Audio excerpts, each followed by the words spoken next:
Right breaking news చూస్తున్నాం. Telangana cabinet కీలక నిర్ణయం తీసుకుంది. 18 ఎజెండా అంశాలపై మంత్రివర్గం చర్చిస్తోంది. మున్సిపల్ ఎన్నికలకు కేబినెట్ గ్రీన్ సిగ్నల్ ఇచ్చింది. ఫిబ్రవరి 2వ వారంలో మున్సిపల్ ఎన్నికలు నిర్వహించాలని నిర్ణయించింది.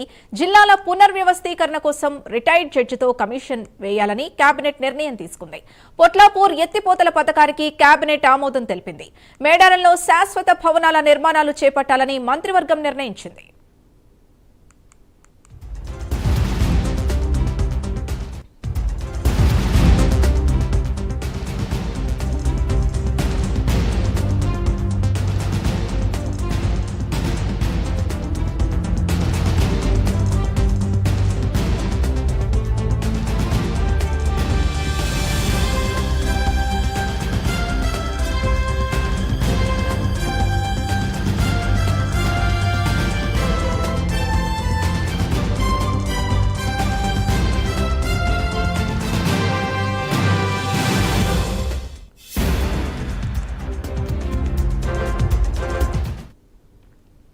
తెలంగాణ కేబినెట్ కీలక నిర్ణయం తీసుకుంది. 18 ఎజెండా అంశాలపై మంత్రివర్గం చర్చిస్తోంది. మున్సిపల్ ఎన్నికలకు కేబినెట్ గ్రీన్ సిగ్నల్ ఇచ్చింది.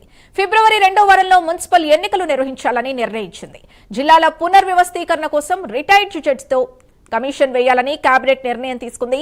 పొట్లాపూర్ ఎత్తిపోతల పథకానికి కేబినెట్ ఆమోదం తెలిపింది. మేడారంలో శాశ్వత భవనాల నిర్మాణాలు చేపట్టాలని మంత్రివర్గం నిర్ణయించింది.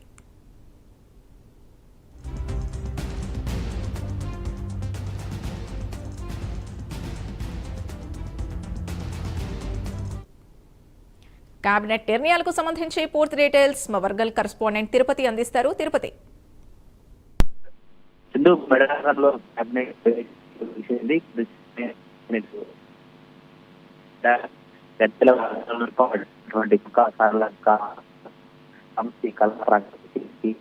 మంత్రులు చేరుకున్నారు. ఇప్పుడు అక్కడ సాంస్కృతిక కార్యక్రమాలను తెలిపించినటువంటి పరిస్థితి 6 గంటల 30 నిమిషాల నుంచి 9 గంటల వరకు సుమారు 2 గంటలన్నర పైగా కేబినెట్ భేటీ మేడారం హరితల్ కొనసాగినటువంటి పరిస్థితి కనబడుతుంది. 2 గంటల పాటు అనేక అంశాలపై మంత్రివర్గ భేటీలో చర్చించినట్టుగా తెలుస్తా ఉంది. ఇందులో ప్రధానంగా 18 అంశాల ఎజెండాపై సమావేశం కొనసాగినట్టుగా సమాచారం అయితే ఉంటుంది. జిల్లాల పునర్వ్యవస్థీకరణ కోసం రిటైర్డ్ జడ్జితో కమిషన్ వేయాలని కేబినెట్ నిర్ణయం తీసుకున్నట్టుగా తెలుస్తా ఉంది. ఇటు ములుగు జిల్లా పొట్లాపూర్ ఎత్తిపోతల పథకానికి ఆమోదం జరిగినట్టుగా తెలుస్తా ఉంది. మేడారంలోని శాశ్వత భవనాల నిర్మాణానికి మంత్రివర్గం భేటీ సంబంధించినటువంటి అంశాల్లో చర్చించి నిర్ణయం తీసుకున్నట్టుగా తెలుస్తుంది. మరి కాసేపట్లోనే ఈ అంశాలు కావచ్చు, చర్చించినటువంటి అంశాలు కావచ్చు, కేబినెట్ లో తీసుకున్నటువంటి నిర్ణయాలపై పూర్తి క్లారిటీతో మంత్రులు ప్రెస్ మీట్ నిర్వహించబోతా ఉన్నారు. ప్రెస్ మీట్ నిర్వహించిన తర్వాతనే పూర్తిగా ఇంకా ఎటువంటి అంశాలపై చర్చ జరిగింది, ఎటువంటి నిర్ణయాలు తీసుకున్నారు, ఏ నిర్ణయాలు తీసుకున్నారనే క్లారిటీ వచ్చేటువంటి అవకాశం అయితే కనబడుతుంది. ఇప్పటివరకు ఉన్నటువంటి సమాచారం వరకు మాత్రం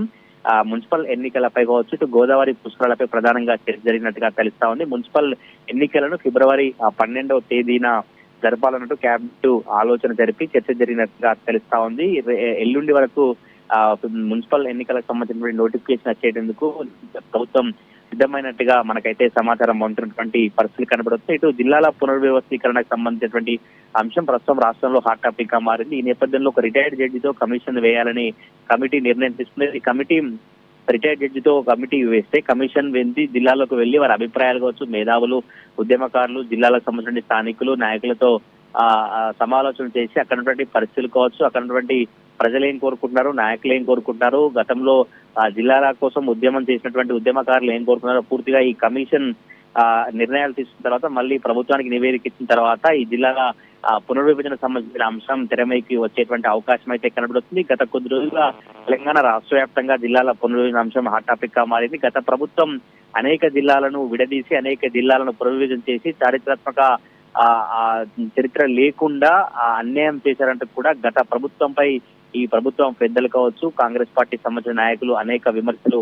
ఆరోపణలు చేసినటువంటి పరిస్థితి కనబడుతుంది. ఈ నేపథ్యంలో కేబినెట్ మొట్టమొదటిసారిగా హైదరాబాద్ లో కాకుండా మేడారంలో నిర్వహించినటువంటి నేపథ్యంలోనే ఎటువంటి అంశాలు చర్చకు వచ్చాయి, ఎటువంటి అంశాలపై నిర్ణయాలు తీసుకున్నారు, ఎటువంటి నిర్ణయాలను రాష్ట్ర ప్రజలకు మేడారం సన్నిధిలో చెప్పబోతారన్నారనే ఆసక్తి అయితే తెలంగాణ రాష్ట్ర ప్రజలలో కనిపించినటువంటి పరిస్థితి కనబడుతుంది. ఈ మంత్రివర్గ సమావేశానికి శ్రీధర్ బాబు మినహా మిగతా మంత్రులంతా హాజరయ్యారు. శ్రీధర్ బాబు దావోస్ కు వెళ్ళినటువంటి నేపథ్యంలోనే ఆయన కేబినెట్ భేటీలో పాల్గొన్నటువంటి పరిస్థితి కనబడుతుంది. మరోవైపు రైతు భరోసా విడుదలపై కూడా డిస్కషన్ కొనసాగినట్టుగా తెలుస్తా ఉంది. ఇటు Medaram master plan second phase పై కూడా చర్చ కొనసాగినట్టు తెలుస్తుంది. మేడారం మహాజాతర ఈ నెల 28 నుంచి 31 వరకు కొనసాగుతుంది. మేడారం మహాజాతర ముగిసిన తర్వాత కూడా మేడారంలో జరిగేటువంటి అభివృద్ధి పనులు కావచ్చు, మేడారంలో సెకండ్ ఫేజ్ కూడా అభివృద్ధి పనులు చేపట్టి ఇంకా మేడారం మహాజాతర కావచ్చు రెగ్యులర్ గా జాతరగా జరిగే విధంగా రెగ్యులర్ గా భక్తులు వచ్చి విధంగా సౌకర్యాలు ఉండే విధంగా ప్రభుత్వం సెకండ్ ఫేజ్ మాస్టర్ ప్లాన్ అమలు చేసేటువంటి ఆలోచనలు ఉంటే తెలుస్తా ఉంది. జంపన్నబాబు దగ్గర కూడా పెద్ద ఎత్తున ఏర్పాటు చేసి రెగ్యులర్ గా జంపన్నబాబు దగ్గర వాటర్ ఫ్లో ఉండి రెగ్యులర్ గా జంపన్నబాబు దగ్గర పుణ్యస్నానాలు ఆచరించి భక్తులు ఎప్పుడు భక్తులు మొక్కులు చెల్లించిన విధంగా ప్రభుత్వం ఇంకా మరిన్ని అభివృద్ధి పనులు చేసేందుకు నిర్ణయం తీసుకున్నట్టుగా తెలుస్తా ఉన్నటువంటి ఆ సిచ్యువేషన్ అయితే కనబడుతుంది. ఇప్పటికే రాష్ట్ర ప్రభుత్వం 251 కోట్లతో మేడారం అభివృద్ధి పనులు చేపట్టింది. 28 నుంచి 31 వరకు అంగరంగ వైభవంగా మేడారం మహాజాతర నిర్వహించేందుకైతే ప్రభుత్వం సిద్ధమైనటువంటి పరిస్థితులు వచ్చి ప్రజెంట్ ఇప్పుడు మేడారంలో కేబినెట్ ముగిసినటువంటి నేపథ్యంలో మేడారం ఆలయ ప్రాంగణంలో ఏర్పాటు చేసినటువంటి సాంస్కృతిక కార్యక్రమాలలో సీఎం రేవంత్ రెడ్డి మంత్రులు పాల్గొన్నటువంటి పరిస్థితులు బట్టి మరి కాసేపట్లోనే ఈ కార్యక్రమంలో సీఎం రేవంత్ రెడ్డి మాట్లాడతారు. ఆ సాంస్కృతిక కార్యక్రమాలలోనే ఈ కేబినెట్ సంబంధించిన అంశాలు కూడా చర్చించేసి ఆ అంశాలు చెప్పేటువంటి అవకాశం అయితే కనబడతా ఉంది. Sindhu. Right, thank you Tirupati.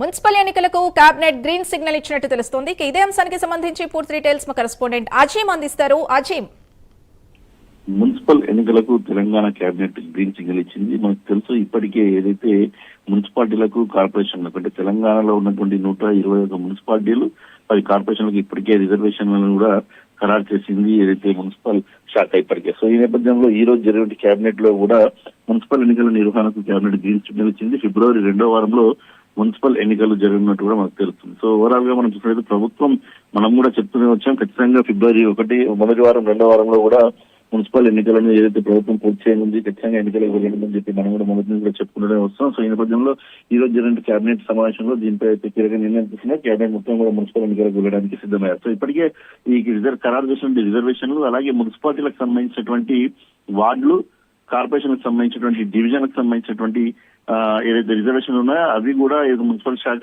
ఇప్పటికే పూర్తి చేసినట్టు తెలుస్తుంది. పూర్తి చేసి ఇప్పటికే ఎలక్షన్ కమిషన్ కూడా అందజేయడానికి సిద్ధమైనట్టు కూడా తెలుస్తుంది. ఒకవేళ మున్సిపల్ కమిషన్ కి ఎలక్షన్ కమిషన్ కనుక మున్సిపల్ శాఖ అందజేసిన వెంటనే ఎలక్షన్ కమిషన్ నుంచి కూడా షెడ్యూల్ వెలువడేటువంటి అవకాశం కూడా ఉంది. సో ఈ వారంలో సోమ మంగళవారం ఖచ్చితంగా ఏదైతే మున్సిపల్ ఎన్నికలకు సంబంధించిన షెడ్యూల్ కూడా వచ్చేటువంటి అవకాశం కూడా కనిపిస్తుంది. ఇప్పటికే దీనికి సంబంధించిన పూర్తి కసరత్తు కూడా ప్రభుత్వం పూర్తిగా చేసింది. సో దీనికి సంబంధించిన అన్ని ఏర్పాట్లు కూడా పూర్తి చేసింది.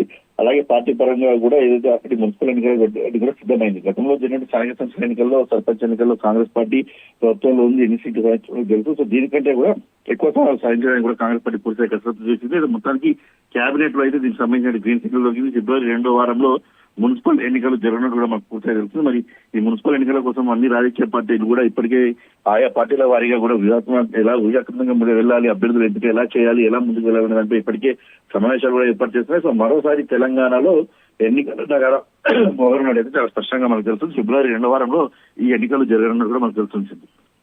Thank you Azeem.